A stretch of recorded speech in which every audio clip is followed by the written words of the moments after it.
السلام علیکم ورحمۃ اللہ وبرکاتہ۔ اللہم صلی وسلم علی نبینا محمد۔ اللہ تعالیٰ نے حضرت نوح علیہ السلام کو اس وقت نبوت سے نواز کر مبعوث فرمایا جب لوگ شرک اور بت پرستی اپنا کر گمراہی میں مبتلا ہو چکے تھے۔ اللہ تعالیٰ نے حضرت نوح علیہ السلام کو مبعوث فرما کر لوگوں پر رحمت فرمائی اور وہ پہلے رسول تھے جنہیں اہل ارض کی طرف بھیجا گیا۔ اللہ تعالیٰ نے حالات نوح، حالات قوم نوح، کفر کرنے والوں پر طوفان کا عذاب اور نوح علیہ السلام اور ان کی کشتی کے لوگوں کی نجات سے متعلقہ حالات اور واقعات کا ذکر قرآن پاک کی مختلف صورتوں میں کیا ہے، مثلاً سورۃ الاعراف، یونس، ہود، الانبیاء، المؤمنون، الشعراء، العنکبوت، الصافات، القمر اور نوح علیہ السلام کے نام سے ایک مکمل صورت نازل فرمائی ہے۔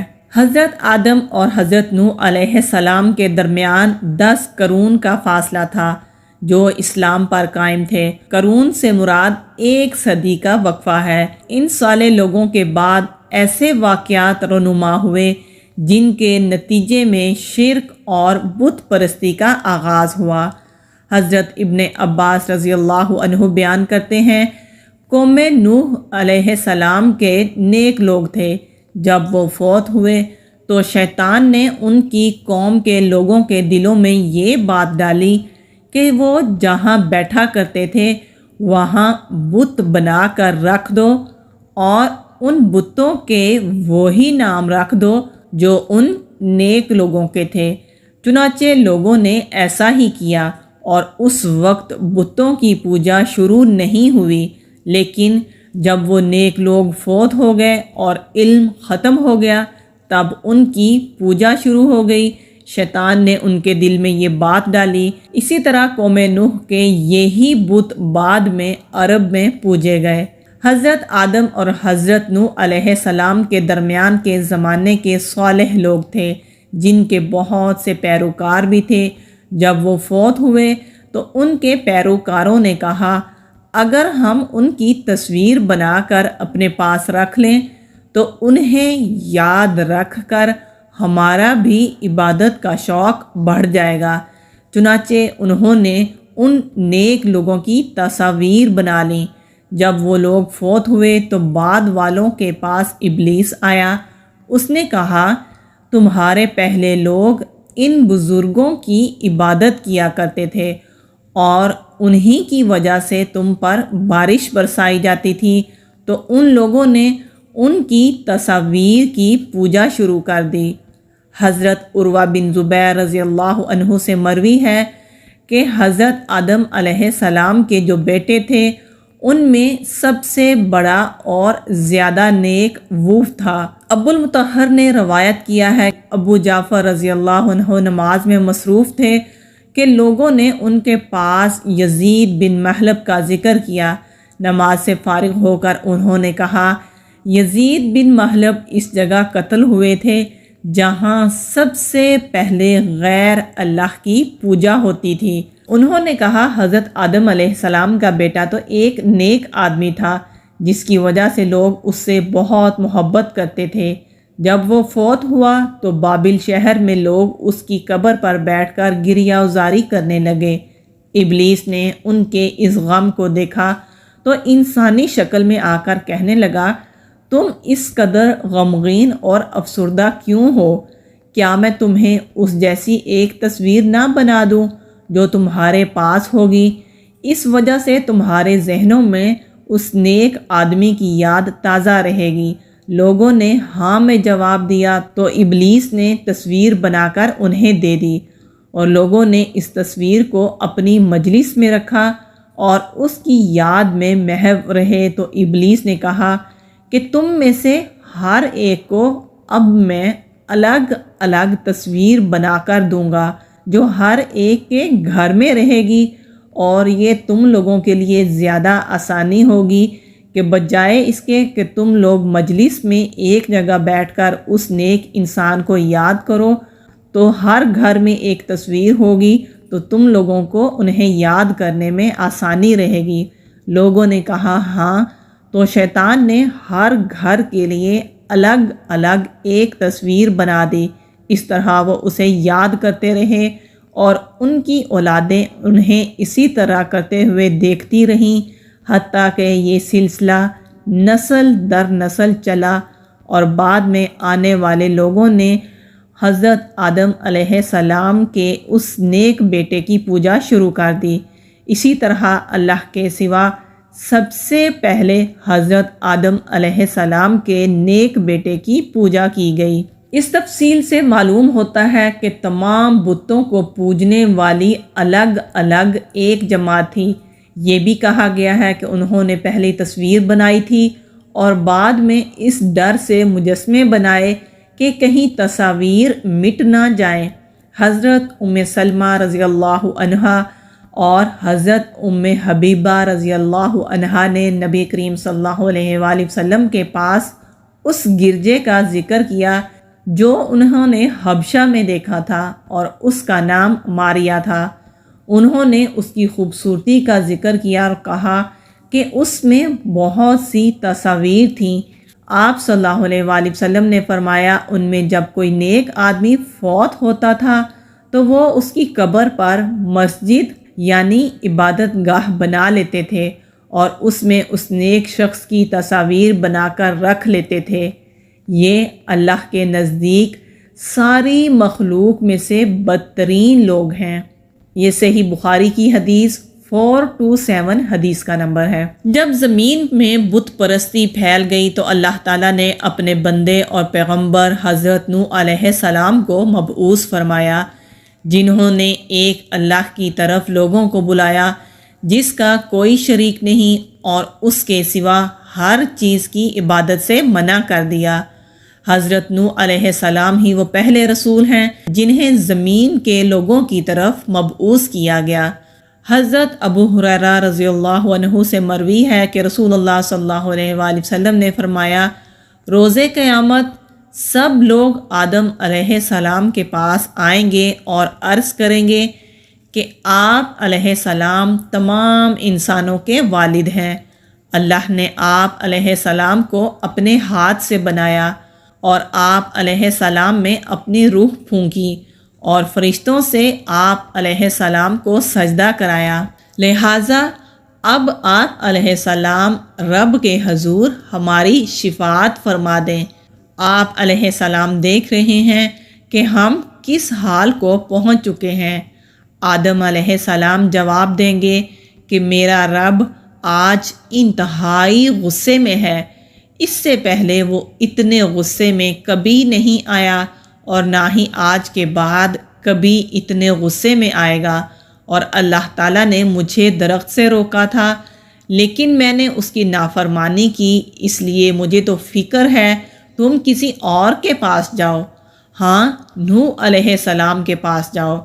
چنانچہ سب لوگ حضرت نوح علیہ السلام کی خدمت میں حاضر ہوں گے اور عرض کریں گے، اے نوح، اے اہل ارض کی طرف بھیجے جانے والے سب سے پہلے رسول، آپ علیہ السلام کو اللہ تعالیٰ نے شکر گزار بندے کا خطاب دیا، آپ علیہ السلام ہی ہمارے لیے اپنے رب کے حضور شفاعت کر دیں۔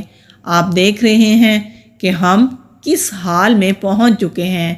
حضرت نوح علیہ السلام جواب میں کہیں گے کہ میرا رب آج بہت غصے میں ہے اور آج سے پہلے کبھی میرا رب اتنے غصے میں نہیں تھا اور نہ ہی آج کے بعد اتنے غصے میں آئے گا، اور مجھے ایک دعا کی قبولیت کا یقین دلایا گیا تھا جو میں نے اپنی قوم کے خلاف کر لی تھی، اس لیے مجھے تو آج اپنی فکر ہے، تم کسی اور کے پاس جاؤ۔ یہ بہت لمبی صحیح بخاری کی حدیث ہے، 4712 حدیث کا نمبر ہے۔ مکمل حدیث پھر کبھی انشاءاللہ بیان کی جائے گی۔ جب اللہ تعالیٰ نے حضرت نوح علیہ السلام کو مبعوث فرمایا تو انہوں نے لوگوں کو اللہ وحدہ لا شریک کی طرف دعوت دی اور انہیں کہا کہ وہ اللہ کے علاوہ کسی بت، مجسمے اور طاغوت کی پوجا نہ کریں اور اللہ کی توحید کا اقرار کرتے ہوئے یہ تسلیم کریں کہ اللہ کے سوا کوئی معبود برحق نہیں، اس کے علاوہ کوئی پروردگار نہیں۔ بلا شبہ میں تم پر بڑے دن کے عذاب سے ڈرتا ہوں۔ یہ بھی فرمایا تم صرف اللہ کی ہی عبادت کرو، میں تم پر دردناک دن کے عذاب سے ڈرتا ہوں۔ اللہ تعالیٰ نے قرآن پاک میں یہ ذکر فرمایا کہ حضرت نوح علیہ السلام نے اپنی قوم کو تمام طریقوں سے دعوت پیش کی، دن کو بھی اور رات کو بھی، خفیہ بھی اور اعلانیہ بھی، ترغیب سے بھی اور ترہیب سے بھی، لیکن کوئی بھی طریقہ ان کے لیے سود مند ثابت نہ ہوا، بلکہ ان میں سے اکثر لوگوں نے بغاوت اور سرکشی کی اور بت پرستی پر ہی قائم رہے۔ وہ ہر وقت نوح علیہ السلام کی مخالفت کرتے اور ان پر ایمان لانے والوں کی تذلیل اور توہین کرتے رہتے اور انہیں سنگسار اور جلا وطن کرنے کی دھمکیاں دیتے رہتے۔ قوم کے سرداروں نے کہا ہماری درست رائے یہ ہے کہ آپ علیہ السلام گمراہ ہیں۔ جواب میں حضرت نوح علیہ السلام نے فرمایا کہ میں گمراہ نہیں ہوں بلکہ راہ راست پر ہوں، اور میں رب العالمین کی طرف سے تمہارے لیے پیغام لے کر آیا ہوں، میں تو تمہاری خیر خواہی کرتا ہوں۔ فی الحقیقت اللہ کے رسول کی یہی شان ہوتی ہے کہ وہ فصیح و بلیغ بھی ہو، خیر خواہ بھی ہو، اور اسے اللہ تعالیٰ کی بھی سب سے زیادہ معرفت حاصل ہو۔ قوم کے سرداروں نے کہا کہ تجھے ہم پر کوئی فضیلت حاصل نہیں، کیونکہ تیرے تابع دار تو نہایت ذلیل اور حقیر قسم کے لوگ ہیں۔ یعنی انہیں اس بات پر تعجب تھا کہ ایک انسان اللہ کا رسول ہے۔ نیز وہ حضرت نوح علیہ السلام کے تابع داروں کو توہین آمیز کلمات بھی کہتے۔ ایک قول یہ ہے کہ یہ لوگ جو کہ حضرت نوح علیہ السلام پر ایمان لائے تھے نہایت کمزور تھے۔ اس کا سبب یہ ہے کہ قبول حق کے لیے کمزوروں کے راستے میں کوئی رکاوٹ نہیں ہوتی، جبکہ امراء اور سرداروں کو اپنے اموال اور سرداریاں چھن جانے کا ڈر ہوتا ہے۔ حضرت نوح علیہ السلام کی اس بات کہ میرے جن پیروکاروں کو تم حقیر سمجھتے ہو، میں نہیں کہہ سکتا کہ اللہ تعالیٰ انہیں خیر و بھلائی عطا کرے گا۔ ان کے دلوں کی حالت اللہ تعالیٰ خوب جاننے والا ہے۔ اگر میں ایسا کہوں تو میں ظالموں سے ہو جاؤں گا۔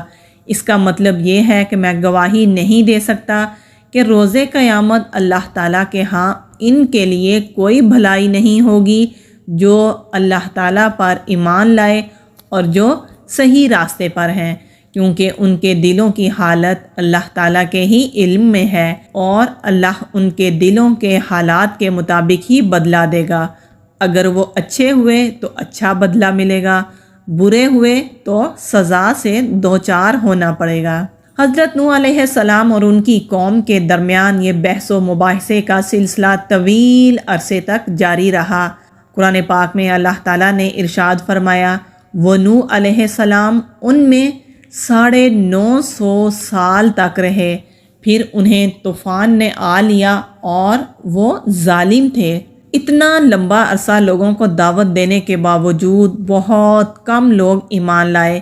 جب ایک زمانے کے لوگ فوت ہونے لگتے تو پیچھے والوں کو وصیت کرتے کہ وہ ساری زندگی نوح علیہ السلام پر ایمان نہ لائیں۔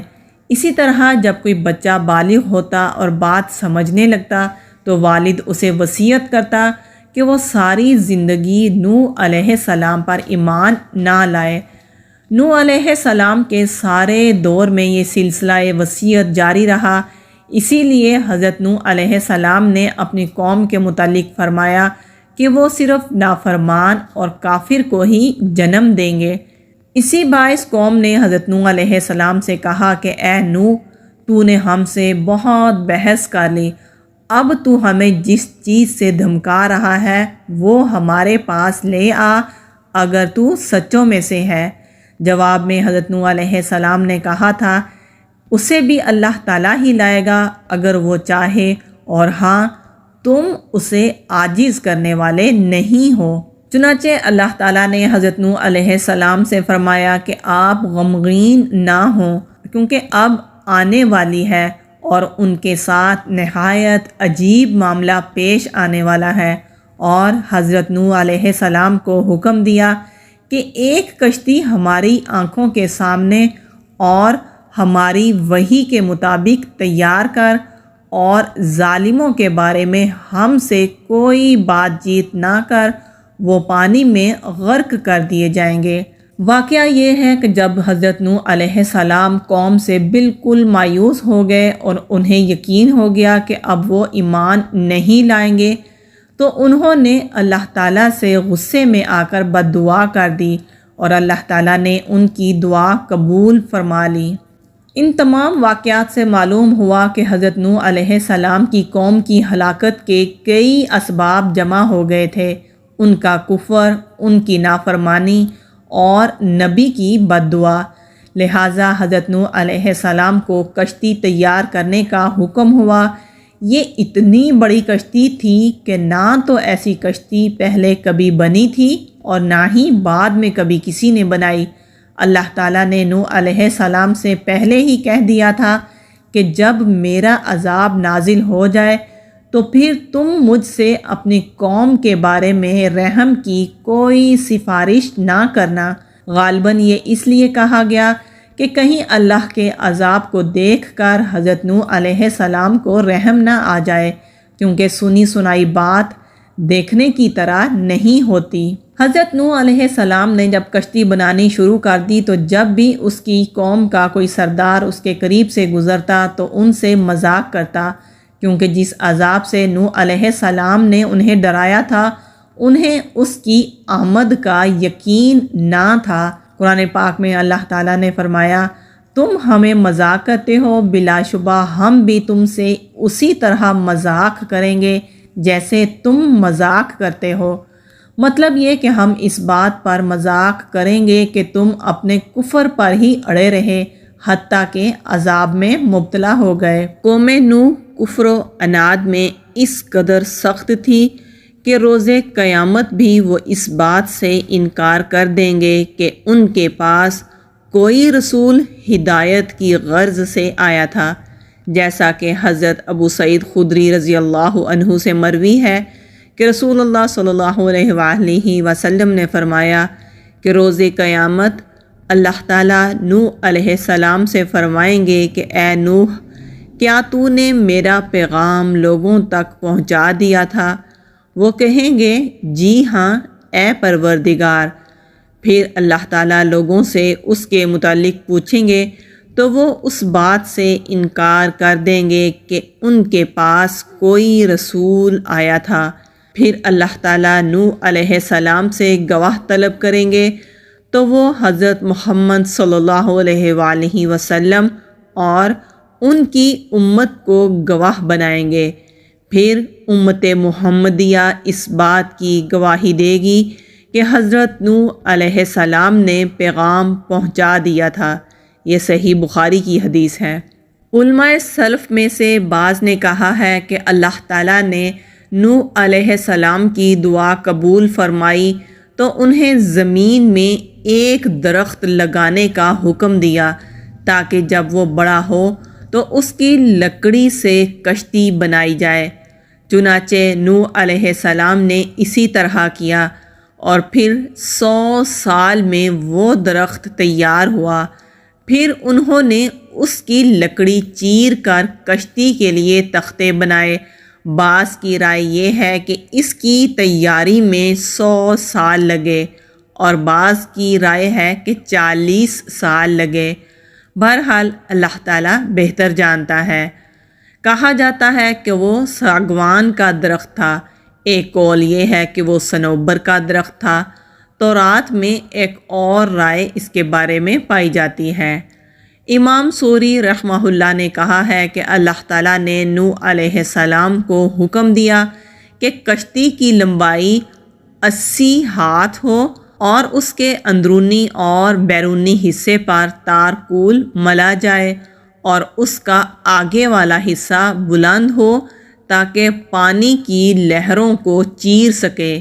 قتادہ رحمہ اللہ نے کہا ہے کہ کشتی کی لمبائی 300 ہاتھ اور چوڑائی 50 ہاتھ تھی۔ حضرت ابن عباس رضی اللہ عنہ نے کہا ہے کہ کشتی کی لمبائی 1200 ہاتھ اور چوڑائی 600 ہاتھ تھی، اور بھی اس کے بارے میں مختلف رائے موجود ہیں اور سب کی رائے الگ الگ ہے۔ کہا جاتا ہے کہ کشتی کی 3 منزلیں تھیں، ہر منزل کا درمیانی فاصلہ 10 ہاتھ تھا۔ سب سے نچلی والی منزل چوپایوں اور جنگلی جانوروں کے لیے، درمیانی منزل انسانوں کے لیے اور اوپر والی منزل پرندوں کے لیے تھی، اور اس کا دروازہ چوڑائی کی جانب تھا جسے ایک تختے کے ذریعے اوپر سے بند کر دیا گیا تھا۔ اللہ تعالیٰ کا فرمان ہے کہ اے نوح علیہ السلام، ہماری وحی کے مطابق ہمارے سامنے کشتی تیار کرو تاکہ ہم ساتھ ساتھ اس کی تیاری میں درستگی کی طرف تمہاری رہنمائی کرتے جائیں۔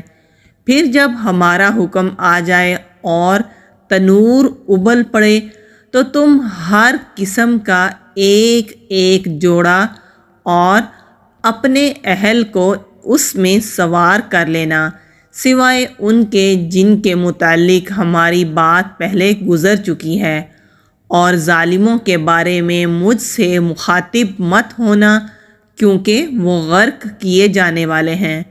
مراد یہ ہے کہ اللہ تعالیٰ نے نوح علیہ السلام کو پہلے ہی مطلع کر دیا تھا کہ جب اللہ تعالیٰ کا عذاب آ جائے تو بقائے نسل کے لیے تمام حیوانات میں سے ایک جوڑا اور کھانے کی مناسب اشیاء کشتی میں رکھ لینا، اور اس کے ساتھ اپنے گھر والوں کو بھی سوار کر لینا جن کے متعلق اللہ فیصلہ کر چکا ہے، یعنی جو کافر ہیں وہ تیری دعا کی زد میں آئیں گے اور عذاب سے نہیں بچ سکیں گے۔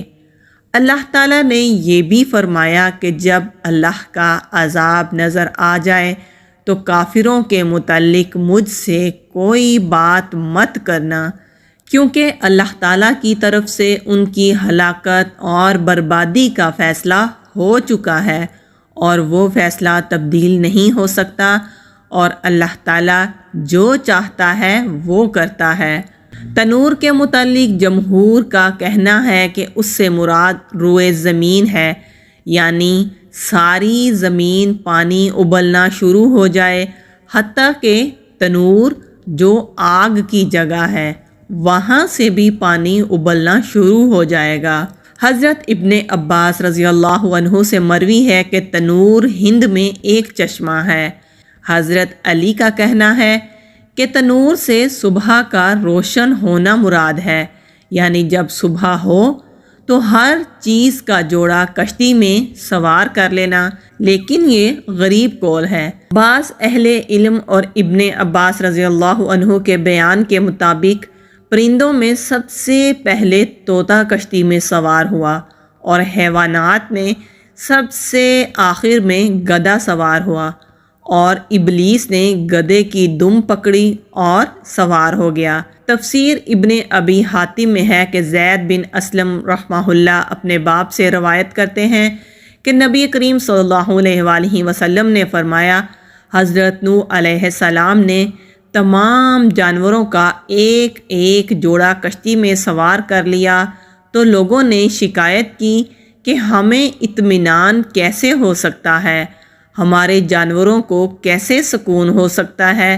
جبکہ شیر بھی ہمارے ساتھ ہے۔ اس پر اللہ تعالیٰ نے شیر کو بخار میں مبتلا کر دیا۔ زمین میں سب سے پہلے اس وقت بخار نازل کیا گیا، پھر لوگوں نے چوہے کی شکایت کی کہ وہ سامان خراب کر رہا ہے، تو اللہ تعالیٰ نے شیر کی طرف الہام کیا اور اسے چھینک آئی جس سے بلی نکلی، اور چوہا اسے دیکھ کر چھپ گیا۔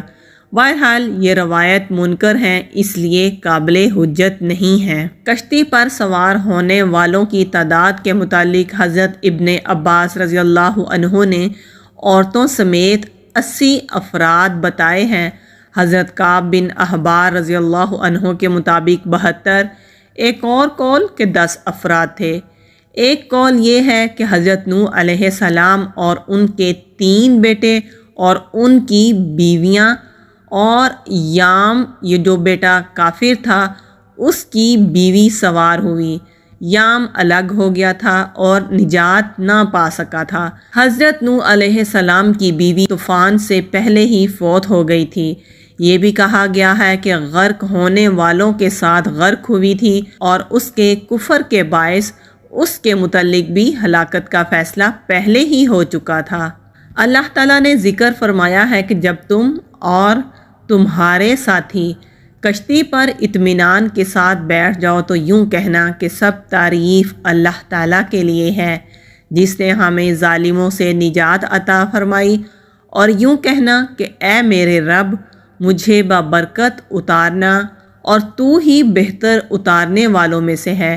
اس آیت میں اللہ تعالیٰ نے نوح علیہ السلام کو اس بات پر اپنی حمد و ثنا کا حکم دیا کہ اللہ تعالیٰ نے حضرت نوح علیہ السلام اور ان کے ساتھ ایمان لانے والوں کے لیے کشتی مسخر کر دی اور اس کے ذریعے انہیں نجات دی اور اس کی قوم کے درمیان فیصلہ کر دیا اور حضرت نوح علیہ السلام کی آنکھیں ٹھنڈی کر دیں۔ اسی طرح اللہ تعالیٰ نے دیگر امور کی ابتدا میں بھی خیر و برکت کی دعا کرنے کا حکم دیا ہے تاکہ ان کا انجام بہتر ہو، جیسا کہ اللہ تعالیٰ نے رسول اللہ صلی اللہ علیہ وآلہ وسلم سے ہجرت مدینہ کے وقت یہ دعا کرنے کا فرمایا۔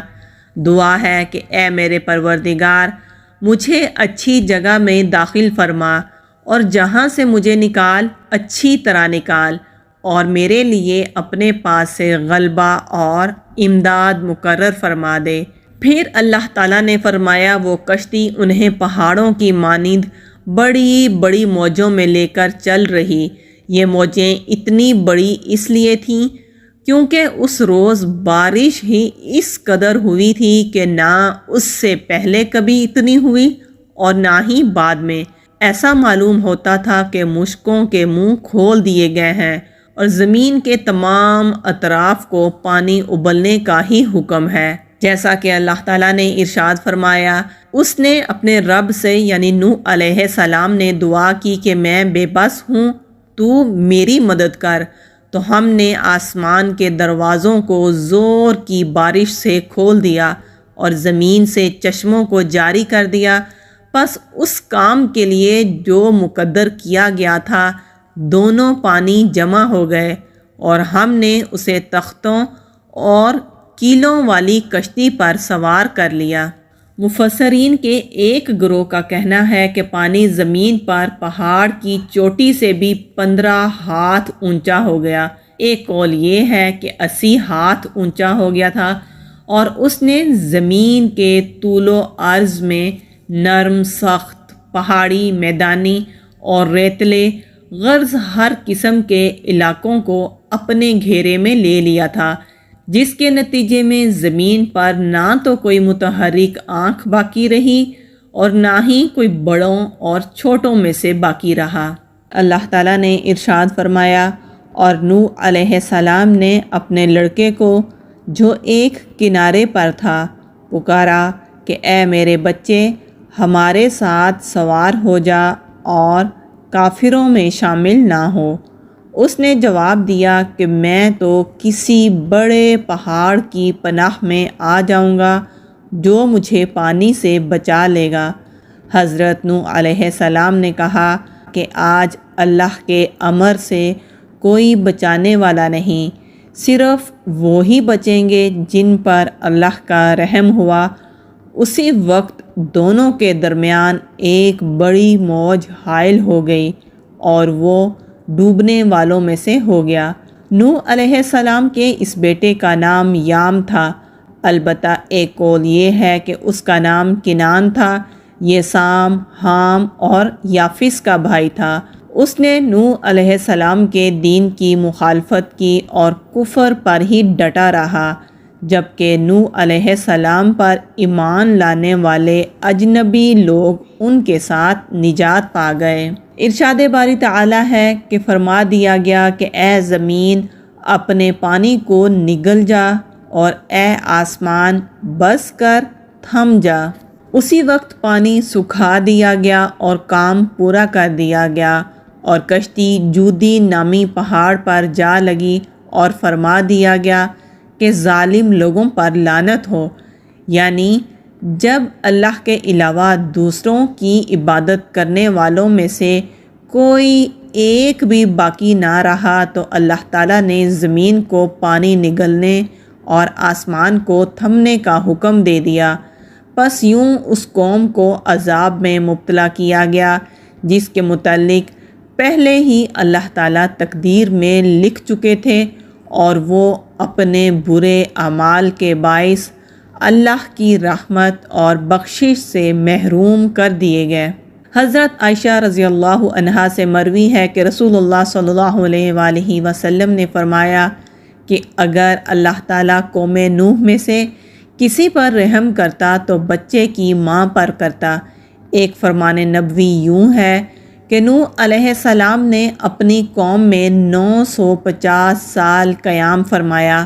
پہلے انہوں نے درخت لگائے، جب وہ درخت بڑے ہوئے تو انہیں کاٹا اور کشتی تیار کی۔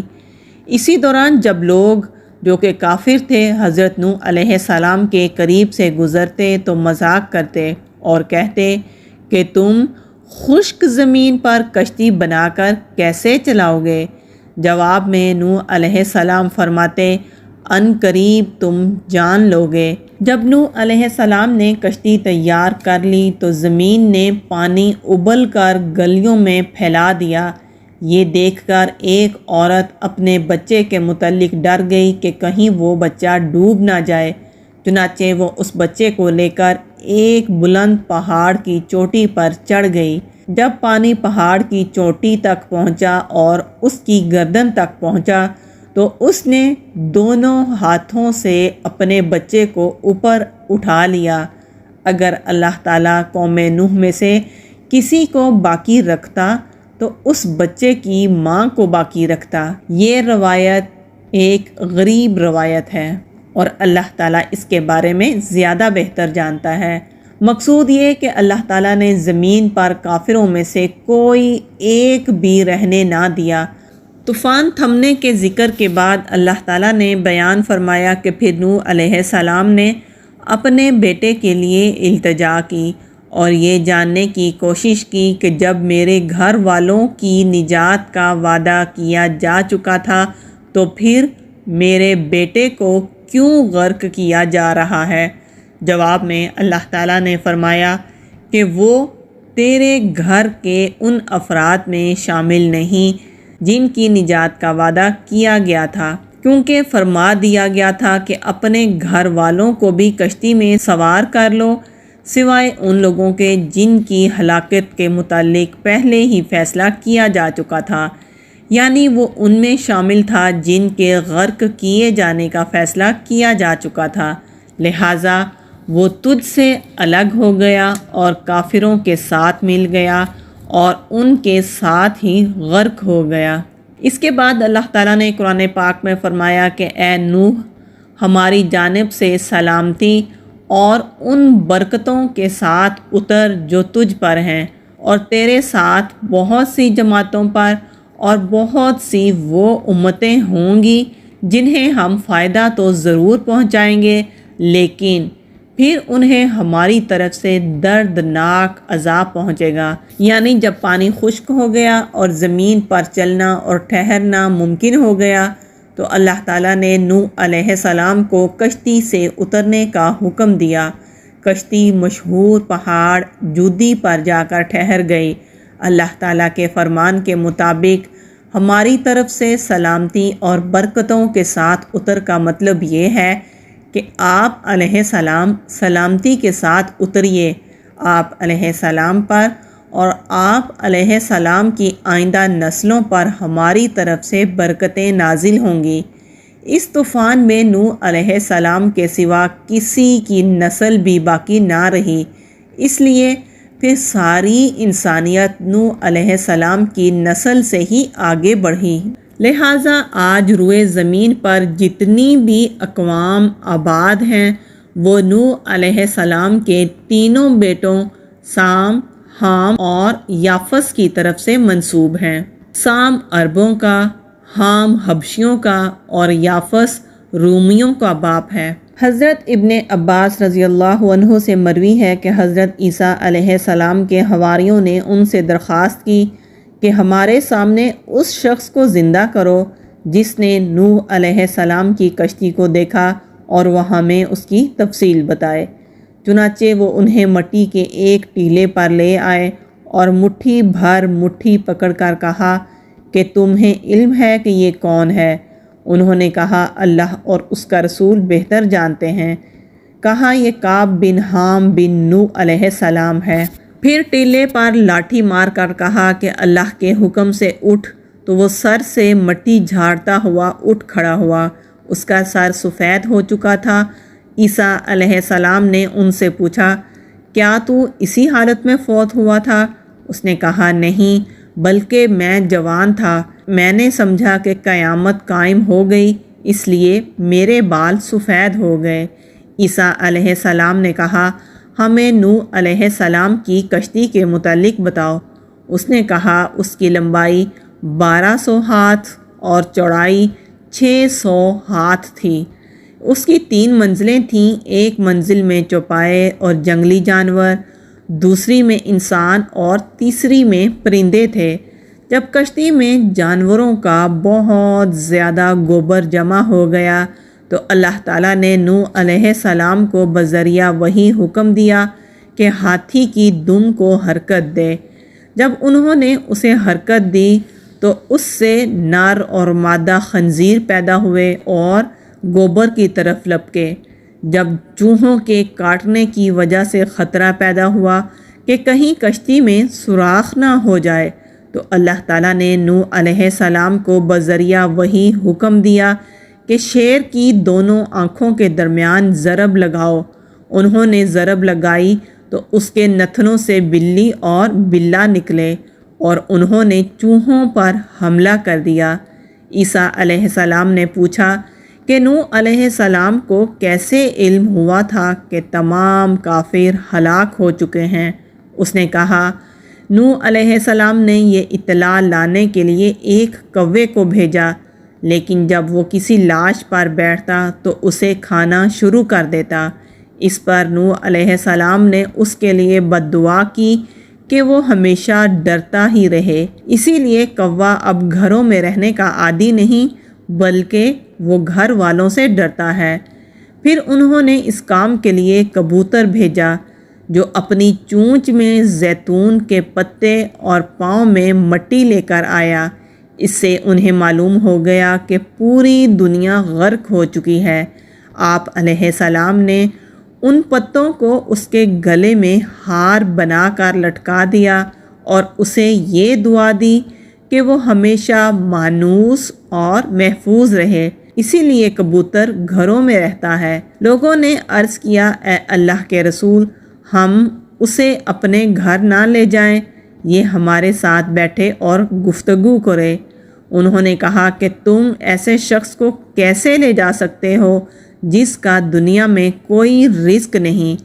پھر انہوں نے اسے حکم دیا کہ اللہ کے حکم سے دوبارہ اپنی حالت میں لوٹ جا، تو وہ مٹی بن گیا۔ یہ غریب روایت ہے۔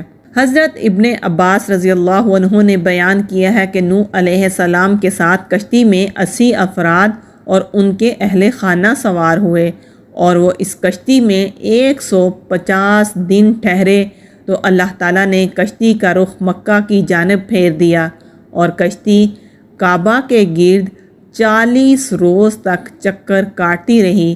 پھر اللہ تعالیٰ نے اسے جودی پہاڑ کی طرف پھیر دیا اور وہ وہاں آ کر ٹھہر گئی۔